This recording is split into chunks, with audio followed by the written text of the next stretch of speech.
فيسبوك ما كيعرضش الاعلانات عشوائيا، عنده نظام تصنيف كيحدد شكون اللي عنده الاولويه في الوصول، وهذا النظام كيتسمى سابقا الاد ريليفنس سكور وحاليا سميتو البيرفورمانس رانكين. فيسبوك يعتمد في هذا النظام على ثلاثه العوامل الرئيسيه. مثال التصنيف في هذا النظام هو تصنيف معدل التحويل او الكونفرجن ريت رانكين، وهو اللي كيقيس عدد الناس اللي كيديروا شي اكسيون بعد ما كيضغطوا على الاعلان ديالك. فإلا كانوا كينقروا ولكن ما كيتكونفيرتاوش العملاء، يعني ما كيشريوش، ففيسبوك كيشوف الاعلان ديالك او المنتج ديالك عامه على انه ضعيف الجوده.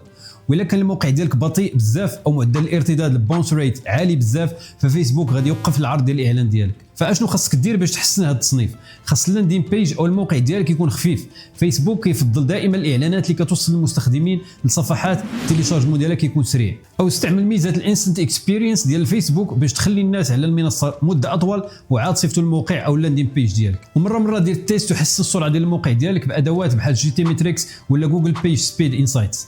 ورد البال من حاجه مهمه بزاف، الا كان التصنيف ديال الكونفرجن ريت رانكين عندك ضعيف ولكن الناس كيكليكوا بزاف الاعلان ديالك، فالمشكل ما كاينش في الاعلان ولكن المشكل كاين في الصفحه ديالك. اذا الخلاصه النهائيه كيفاش تحصل على تصنيف 10 على 10 في هذا النظام وتسيطر على الاعلانات ديال فيسبوك؟ ركز على التفاعل اولا ثم الكونفرجن لاحقا. الاعلانات اللي كتحصل على تفاعل طبيعي قوي غادي يتم النشر ديالها تلقائيا من طرف فيسبوك. ثانيا ورمي الاعلانات ديالك قبل ما تصرف ميزانيه كبيره، واختبر المحتوى ديالك بطريقه اورغانيك اولا قبل ما تحول الاعلان الممول.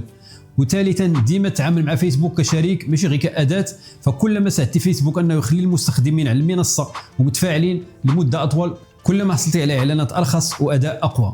في الحلقه الجايه ان شاء الله غادي نكشف لكم في كل حلقه استراتيجيات قويه اللي ما عمر شي واحد هضر عليهم واللي غادي تفجر الاداء اعلانات ديالكم في فيسبوك. واخيرا الى عطاك هذا الفيديو غير فكره جديده وحده، خلي معاك شي لايك ولا تعليق وشارك الفيديو مع شي صديق انت عارفه غادي يحتاج يشوف هذه المعلومات.